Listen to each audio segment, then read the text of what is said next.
ठाणे वर्तमानमध्ये मी नितीन बोरसे आपलं पुन्हा एकदा हार्दिक स्वागत करतो। निसर्गातल्या कणाकणात ईश्वराचा वास, फुला फुलातून दरवळणारा मोहक मंद सुवास, याच सुगंधातून वसे पूर्णत्वाचा ध्यास। देवभक्ती अगरबत्ती दे आनंद हमखास। विविध सुगंधात उपलब्ध पीतांबरी देवभक्ती अगरबत्ती आजच आणा घरात। बस बस रोक दो। कितने हुए भाई साहब? सर 55 रुपये। 55 रुपये? हाँ ये लीजिए। सर छुट्टे नहीं हैं। छुट्टी तो मेरे पास भी नहीं है। तो एक काम कीजिए सर, यूपीआई के किसी भी एप्लीकेशन से आप पे कर दीजिए। मेरा वर्चुअल आईडी पीछे लिखा हुआ है। अच्छा ओके ओके।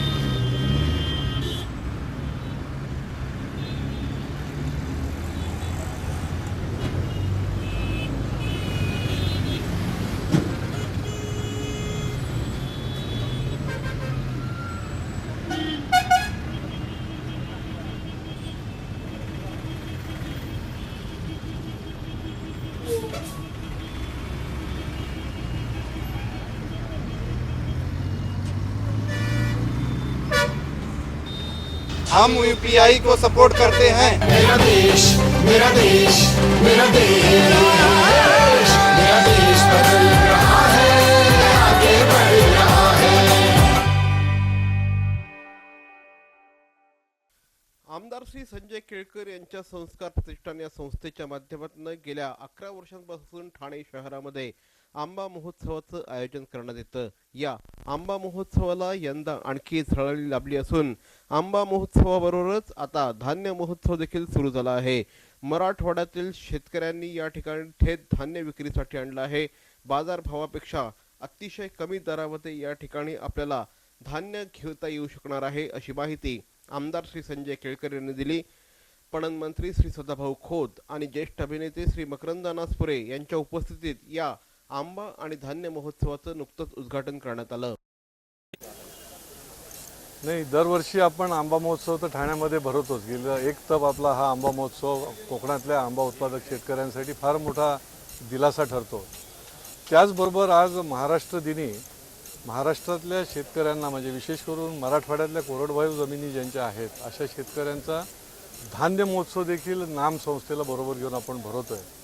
आणि आम्हाला हा समाधान आहे की या ठिकाणी हा जो आमचा शेतकऱ्याच्या बरोबर त्यांना सहकार्य करण्याचा जो आमचा भूमिका आहे त्याला ठाणेकर नागरिक फार मोठ्या प्रमाणामध्ये त्याला पाठिंबा देत आहेत। नाम फाउंडेशनच्या माध्यमातून मराठवाड्यामध्ये गेल्या 1.5-2 वर्षात मोठं काम झालं, त्यामुळे मोठ्या प्रमाणामध्ये जमीन ओलिताखाली आली। जमीन ओलिताखाली आल्यामुळे मोठ्या प्रमाणामध्ये पीक देखील आलं, तुरीचं पीक चांगलं आलं आणि त्यामुळे शेतकऱ्यांना चांगले दिवस येतील असं वाटत असतानाच गेल्या साधारणपणे 10 ते 15 दिवसापासून शेतकऱ्यांची तूर ही बाजारात येऊन पडली आहे, मात्र सरकारकडून तिची खरेदी केली जात नाही।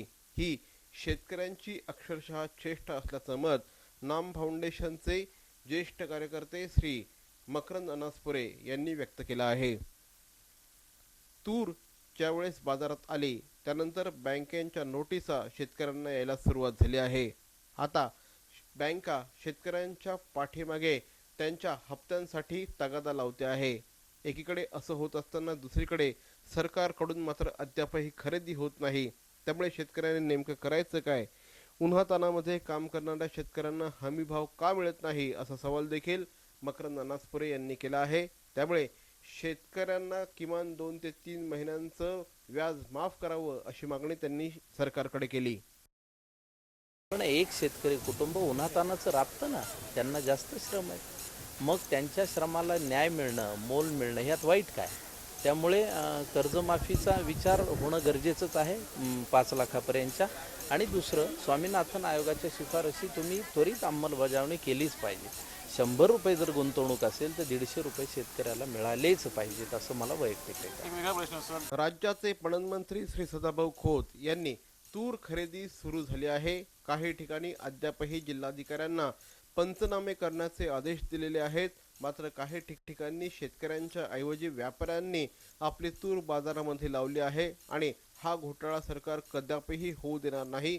शेतकऱ्यांना हमीभाव मिळाला पाहिजे, मात्र त्या माध्यमातून इतरांचं उखळ पांढरं होता कामा नये या दृष्टिकोनातून सरकार हे निश्चितपणे कार्यरत असल्याचं मत सदाभाऊ खोत यांनी व्यक्त केलं आहे. धान्य महोत्सवाच्या उद्घाटन प्रसंगी ते पत्रकारांशी बोलत होते.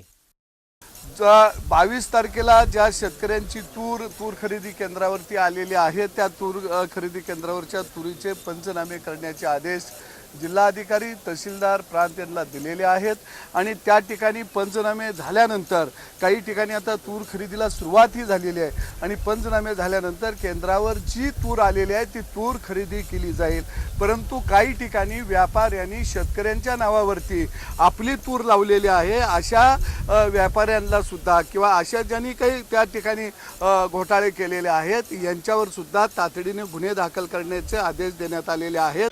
मरावे परी अवयव रूपी उरावे. अवयव दानाचा हाच संदेश जनसामान्यांपर्यंत पोहोचवण्याचा संकल्प घेऊन निघाले आहेत ज्येष्ठ समाजसेवक माननीय नानजीभाई खिमजीभाई ठक्कर ठाणावाला. त्याचसाठी काढण्यात आली एक भव्य दिव्य रॅली. अवयव दानासाठी सुरू आहेत ठिकठिकाणी जनजागृती सभा. लक्षात ठेवा, आपला अवयव दानाचा संकल्प वाचवू शकतो कुणाचे तरी प्राण, दूर करू शकतो कुणाचं तरी अपंगत्व अगदी कायमचं, फुलवू शकतो अनेकांच्या संसारात सुखाचे बगीचे. अवयवदानाच्या या महायज्ञात सहभागी व्हा. समाजरत्न श्री नानजीभाई खिमजीभाई ठक्कर ठाणावाला यांच्या पुढाकाराने जनहितार्थ प्रकाशित. महाराष्ट्र दिनाचा उत्सव काल ठाणे शहरामध्ये विविध ठिकाणी अतिशय उत्साहाने साजरा झाला. ठाणे महानगरपालिकेमध्ये देखील महाराष्ट्र दिनाचा कार्यक्रम अतिशय उत्साहाने आयोजित करण्यात आला होता. यावेळी ध्वजारोहणाच्या कार्यक्रमाचं आयोजन करण्यात आलं होतं. महापौर सौ मीनाक्षी शिंदे यांच्या हस्ते यावेळेस ध्वजारोहण करण्यात आलं. यावेळेस ठाणे महानगरपालिकेचे अधिकारी आणि पदाधिकारी मोठ्या संख्येने उपस्थित होते. जिल्ह्याचा मुख्य शासकीय कार्यक्रम साकेत मैदानामध्ये आयोजित करण्यात आला होता. या कार्यक्रमामध्ये पालकमंत्री श्री एकनाथ शिंदे यांच्या हस्ते ध्वजारोहण करण्यात आलं. यावेळेस उत्कृष्ट कामगिरी केलेल्या सरकारी अधिकाऱ्यांचा सन्मान देखील करण्यात आला. कार्यक्रमाला जिल्ह्यातील आमदार, खासदार त्याचप्रमाणे वरिष्ठ अधिकारी उपस्थित होते. ऐतिहासिक रेल्वे स्थानक म्हणून ओळख असलेल्या ठाणे रेल्वे स्थानकाचा पुढील 6 महिन्यानंतर मेक ओव्हर होणार असून सरकारने त्यासाठी 1200 कोटी रुपयांची तरतूद केली आहे. त्याच्या कामाला प्रत्यक्षात सुरुवात होईल असं ठाण्याचे खासदार राजन विचारे यांनी म्हटलं आहे. ठाण्यात रेल्वे स्थानकात प्रवाशांच्या सोयीसाठी कमी दराने पाण्याची व्यवस्था करण्यासाठी शुद्ध पाण्याचं मशीन बसवण्यात आलं असून त्याचं उद्घाटन आज खासदारांच्या हस्ते करण्यात आलं. ठाण्यातील प्रवाशांसाठी लांब पल्ल्यांच्या 12 गाड्या गेल्या 6 महिन्यांपूर्वी सुरुवात झाल्या असून भविष्यात देखील लांब पल्ल्याच्या गाड्या ठाणे शहरामध्ये थांबण्यासाठी प्रयत्न केले जातील असं खासदार श्री राजन विचारे यांनी सांगितलं आहे. नागरिकांसाठी ठाणे पूर्व आणि पश्चिम यांना जोडणारा FOB देखील खुला करण्यात आला आहे. तसंच कल्याणच्या दिशेने जाणाऱ्या पुलाचं काम देखील सुरू आहे. त्याचप्रमाणे ठाण्यात नवीन एस्केलेटर देखील बसवण्याचं काम सुरू आहे. ठाणेकर प्रवाशांसाठी ठाण्यातील 4 फलाटांवर शुद्ध तसंच गार पाणी रास्त दरामध्ये मिळण्याची व्यवस्था करण्यात आली आहे. गेल्या अनेक दिवसांपासून सदर पाण्याच्या मशीनचं उद्घाटन आज एका दिव्यांग व्यक्तीच्या हस्ते करण्यात आलं. भविष्यात ठाण्यातील ऐतिहासिक रेल्वे स्थानकाचा मेकओव्हर होणार असल्याची माहिती यावेळेस खासदार श्री राजन विचारे यांनी दिली. बॅरॉन मेन्स स्टुडिओचा लग्नसराई धमाका 50% महासेल. किती? 50% महासेल. हो, कुठल्याही कपड्यांवर चक्क 50% ऑफ.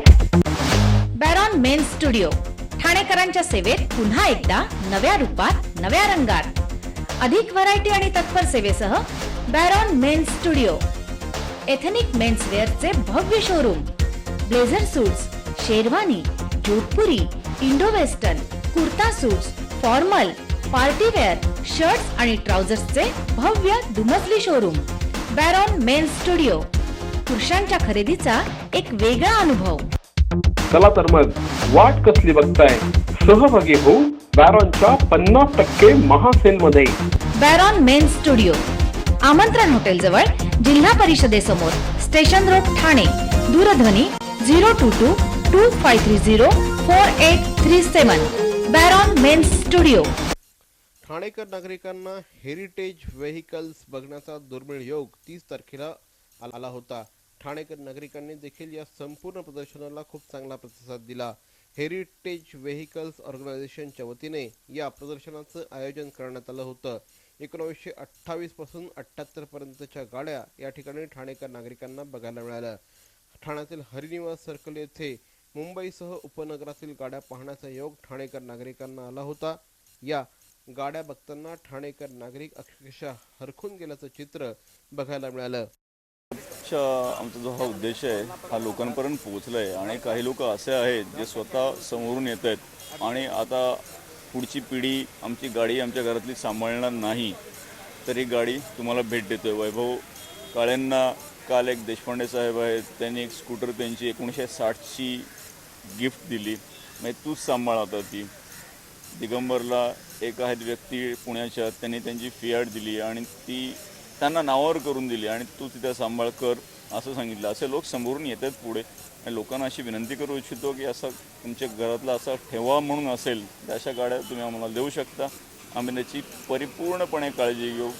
नगरसेवक श्री नरेश मणेरा यांच्या पुढाकाराने दरवर्षी ठाणे शहरातील घोडबंदर रोड परिसरामध्ये महाराष्ट्र महोत्सवाचं आयोजन करण्यात येतं. यंदा देखील अतिशय दिमागदार पद्धतीने या संपूर्ण सोहळ्याचं आयोजन करण्यात आलं आहे. पहिल्या दिवशी विठ्ठल विठ्ठल या भक्तिगीतांच्या कार्यक्रमाचं आयोजन करण्यात आलं होतं. प्रथमेश लघाटे याच्यासह अनेक मान्यवर गायक या संपूर्ण कार्यक्रमात सहभागी झाले होते. काल प्रसन्नजित कोसंबी यांच्या क्षत्रिय कुलावतंस या कार्यक्रमाचं आयोजन करण्यात आलं होतं. प्रियंका बर्वे, सावनी रवींद्र यांनी आपल्या गायकीने यावेळेस ठाणेकर नागरिकांना अक्षरशः मंत्रमुग्ध केलं.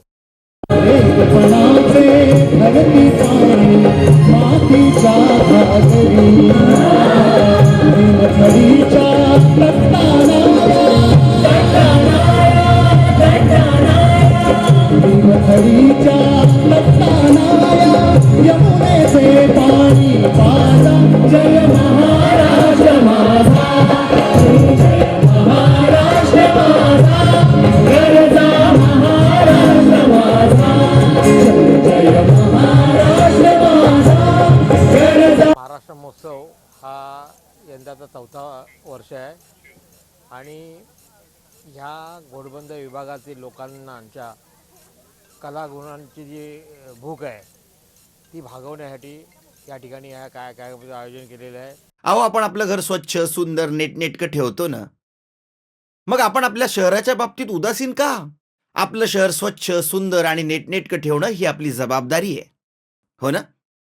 मग उचला फोन आणि विना परवाना होर्डिंग्स, बॅनर्स कुठे दिसले तर 1800-222-108 या टोल फ्री क्रमांकावर कळवा किंवा 7506946-155 या भ्रमणध्वनीद्वारे आपली तक्रार नोंदवा किंवा महापालिकेने तयार केलेल्या स्टार ग्रेड ॲप्लिकेशनद्वारे आपली तक्रार नोंदवा.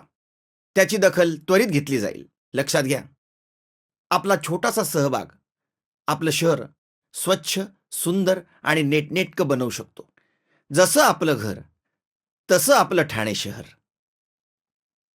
तर मंडळी, या होत्या आजच्या ठळक बातम्या. ठाणे वर्तमानच्या माध्यमातून आम्ही ठाणे शहरातील वित्तम बातमी आपल्यापर्यंत पोहोचवण्याचा प्रयत्न करतोय. अर्थातच आपल्या सहकार्याची गरज आहे, तेव्हा आपल्या सूचना आणि समस्या आम्हाला जरूर कळवा. आमचा पत्ता ठाणे वर्तमान, Dadoji Konde stadium, shop number 16, cotton road, Thane पश्चिम. दूरध्वनी क्रमांक 9820939420. तर मग पुन्हा भेटू उद्या याच वेळी याच ठिकाणी ठाणे वर्तमानमध्ये. तोपर्यंत धन्यवाद. जय हिंद, जय महाराष्ट्र.